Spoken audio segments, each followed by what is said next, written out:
Hello बच्चों, तो आज हम लोग पढ़ेंगे क्वाड्रेटिक इक्वेशन। इसके पिछले वीडियो में हम पढ़ा चुके हैं पॉलिनोमियल और linear equation in two variable और रियल नंबर। तो 2-3 चैप्टर कंप्लीट हो चुका है। तो आज हम क्वाड्रेटिक इक्वेशन पढ़ने वाले हैं। सबसे पहले हम लोग स्टैंडर्ड फॉर्म जानेंगे कि क्वाड्रेटिक इक्वेशन का स्टैंडर्ड फॉर्म क्या होता है। तो इसका स्टैंडर्ड फॉर्म होता है A X square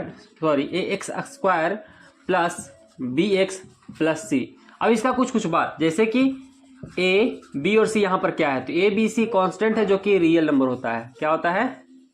real number होता है। पहला बात हो गया ये कि एबीसी रियल नंबर होता है।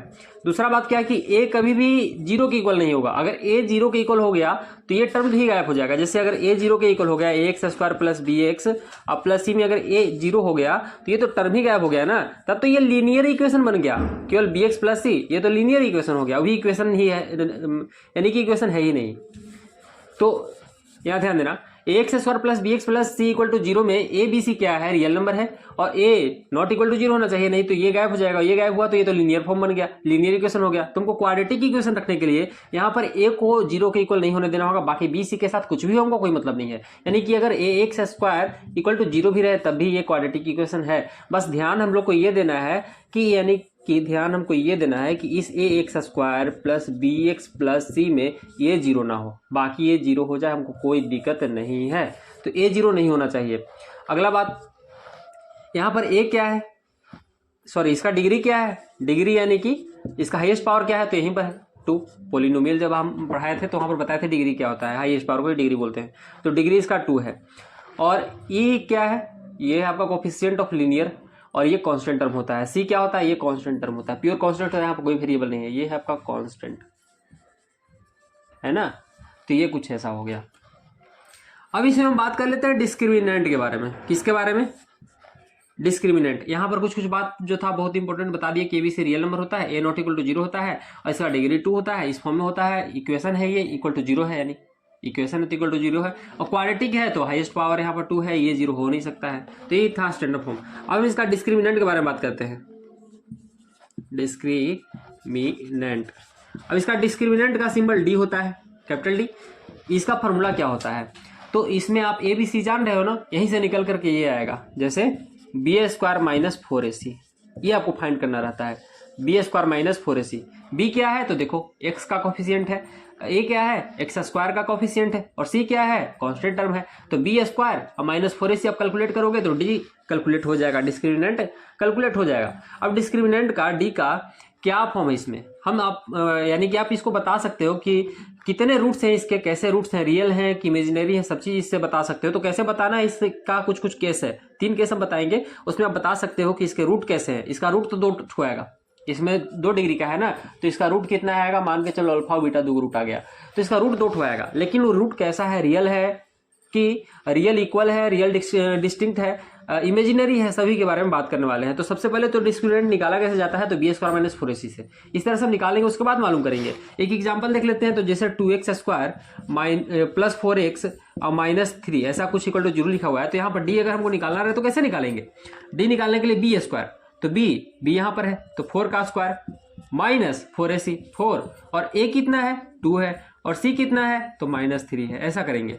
4 का स्क्वायर 16 होता है, माइनस 4 2 जा 8 8 3 जा 24, यानी माइनस माइनस प्लस प्लस 24।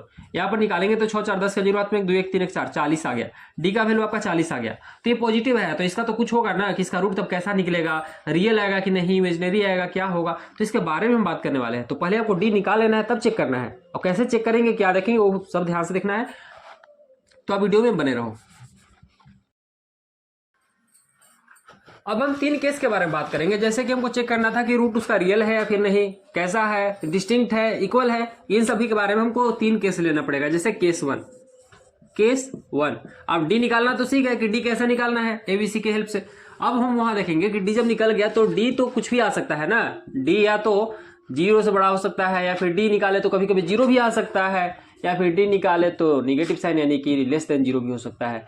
ये तीनों में से कुछ भी हो सकता है। तो ये 3 केस हम लेकर के समझाने वाले हैं कि डी कैसा आएगा तो क्या होगा। तो जैसे अगर आप जाता है D equal to 0, sorry D greater than 0, तो यहाँ अगर डी ग्रेटर देन 0 है केस 1 में, तो यहाँ पर आता है कि 2 रियल तो आएगा, कहेगी 0 से बड़ा है, 2 रियल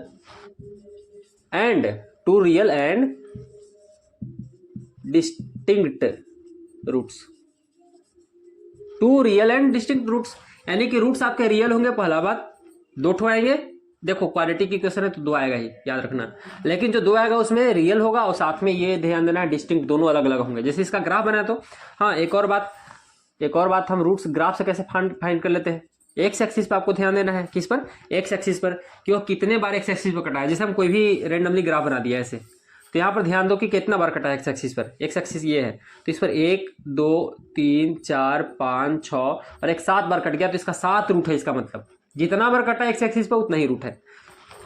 तो उसी तरह से हम बात करने वाले हैं कि इसमें कैसा ग्राफ इसका बन सकता है, इसका ग्राफ कैसा बन सकता है। तो ये अब जैसे ये है वाई एक्सिस और ये है एक्स एक्सिस, तो ये दोनों एक्सिस में उसका ग्राफ कैसे बनेगा, तो ध्यान देना है कि इसके 2 रूट हैं और रियल हैं और साथ में डिस्टिंक्ट है, तो 2 रूट है यानी कि 2 बार ये कटेगा कहीं, जैसे 2 बार कटेगा इस पर, और साथ में रियल और डिस्टिंक्ट है, डिस्टिंक्ट यानी अलग अलग है, तो देखो अलग अलग पॉइंट पर 2 बार कटा है ना, हाँ, और रियल है। तो एक बात और ध्यान देना कि क्वाड्रेटिक का जो ग्राफ होता है ना कुछ ऐसा इस शेप का बनता है, तो यहाँ पर भी बनेगा तो या तो ऐसे होगा या फिर ऐसे उल्टा होगा, है ना, यानी कि एक्स एक्सिस पर 2 बार कटेगा कुछ इस तरह से, तो इसका ये ग्राफ हो गया, है ना। अब हम बात कर लेते हैं सेकंड केस d = 0, अगर d = 0 हुआ तब क्या होगा, इसी में बात कर लेते हैं कि अगर d = 0, यहाँ तो d > 0 था, अगर d = 0 हो जाए तब क्या होगा, उसका ग्राफ कैसा होगा और रूट के साथ क्या होगा। तो 2 रूट्स रियल तो होंगे ही, और क्या होंगे ये भी देख लेते हैं, यहाँ एक ही हमको साफ करना पड़ेगा। तो अगर d = 0 आ जाता है, d = 0, तो 2 रियल रूट्स तो होंगे एंड इक्वल भी होंगे, इक्वल यानी 2 रियल एंड इक्वल रूट्स हो जाएंगे।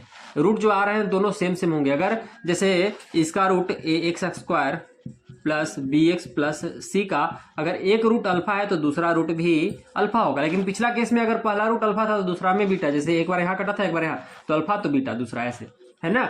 तो लेकिन यहाँ पर ऐसा कुछ नहीं, अगर फर्स्ट रूट आप अल्फा बोलते तो सेकंड भी अल्फा ही होगा, क्या है कि इक्वल रूट्स हैं, है ना। अब यहाँ पर देख लेते हैं फिर से X axis Y axis, graph तो इस यू शेप या ऐसा कुछ बनेगा, लेकिन कितने पॉइंट पर कटेंगे यहाँ पर, तो केवल और केवल एक पॉइंट पर ही कटेगा, इक्वल है, तो यानी कि यहाँ पर ऐसा कुछ जाएगा टच करते हुए, देखो केवल एक पॉइंट पर, 2 रूट इसका भी है, ऐसा अगर आपका 2 रूट आएगा ही, लेकिन एक ही पॉइंट पर कट रहा है तो सेम रूट आएगा, जैसे अल्फा अल्फा हो गया, तो ये हो गया इसका रियल एंड इक्वल रूट्स, या डिस्टिंक्ट नहीं है। अब यहाँ पर हम बात कर लेते हैं थर्ड केस d < 0 का, और ये लास्ट रहेगा आज का। थर्ड केस जैसे d < 0, अगर d < 0 है तो क्या होगा, यहाँ पर 2 रूट्स आएंगे, लेकिन d < 0 होने के कारण यहाँ पर इमेजिनरी रूट्स आएंगे। कैसे रूट्स आएंगे, यहाँ पर आपको देखने को मिलेंगे इमेजिनरी रूट्स, है ना, इमेजिनरी रूट्स रहेंगे, यानी कि यहाँ पर एक भी पॉइंट पर कटेंगे नहीं, कुछ ऐसा रहेगा है ना, तो इमेजिनरी रूट्स हैं। तो d का वैल्यू तो जान ही रहे हो कि d कैसे निकाला जाता है, b² - 4ac, उसके बाद हम लोग फाइंड कर लेते हैं। तो d यहाँ पर देखोगे तो इमेजिनरी रूट्स आएगा, तीनों केस हो गया, तो ये कंप्लीट हुआ। अब इसमें कुछ और बात कर लेते हैं। अब हम यहाँ पर जैसे कि क्वाड्रेटिक इक्वेशन था ax² plus bx plus c, यहाँ पर था, अब हम लोग d भी निकाल चुके हैं कि ये होता है b² - 4ac। अब यहाँ पर हम देखेंगे इसके 2 रूट निकालने रहते हैं, तो इसका फॉर्मूला डायरेक्ट फॉर्मूला क्या होता है, तो -b plus minus √d/2a। b क्या है, तो देखो यहाँ पर b क्या है, इसमें सब इसी में मिल जाएगा। b क्या है, तो x का कोफिशिएंट उसको पुट करो और साथ में माइनस साइन अपने तरफ डालना है, यहाँ पर नेगेटिव है तभी यहाँ पर माइनस डालना है, ये फॉर्मूला में ही माइनस है। प्लस माइनस यानी कि एक रूट आपको प्लस साइन के साथ निकाल देना है और एक रूट दूसरा रूट माइनस साइन के साथ निकाल देना है। √d यानी कि d जो आप यहाँ पर वैल्यू निकाले हो ना, उसी को रूट में लेना है, अपॉन में 2a। क्या था, तो एक a है x² का कोफिशिएंट। अब √d कहने का मतलब है कि d हमेशा या तो 0 आ रहा था या फिर ग्रेटर देन 0 आ रहा था, तो यहाँ पर रियल आ रहा था, लेकिन वही लेस देन 0 आने पर d के अंदर तो निगेटिव साइन, रूट के अंदर तो निगेटिव साइन चला जा रहा है ना, इसीलिए वहां पर इमेजिनरी आ रहा था। अगर आप समझ सके तो पिछले वीडियो में मैं बताया था कि इमेजिनरी कैसे आता है, कि रूट के अंदर अगर माइनस साइन आ जा रहा है ना, रूट के अंदर अगर माइनस साइन आ जा रहा है तो इमेजिनरी आ जाता है, यानी कि लेस देन 0 वाला केस में वैसा ही हो रहा था। तो आप समझ सकते हो कि इसको कि ऐसा क्यों हो रहा था। ये था वही सीरीधराचार्य फॉर्मूला, शायद इसको बोला जाता है। तो अल्फा, बीटा यानी कि 2 रूट निकालने का ये फॉर्मूला हो गया, इसको भी आप नोट कर सकते हो। और डी कैसे निकाला जाता है ये भी फिर से मैंने दोबारा बता दिया। और ये कुछ इसका इक्वेशन था बराबर जीरो, सॉरी लिखना मैं भूल जा रहा हूँ, बराबर में जीरो, ये इक्वेशन है इसीलिए, क्योंकि इक्वेशन है इसलिए इक्वल टू जीरो रहेगा यहाँ पर। तो ये हो गया कुछ कंप्लीट आज का क्वाड्रेटिक इक्वेशन। अब हम लोग बात करने वाले हैं अगले चैप्टर में, शायद एपी आने वाला है, तो आप कंटिन्यू बने रहें, अपने दोस्तों को भी शेयर करें। Thank you.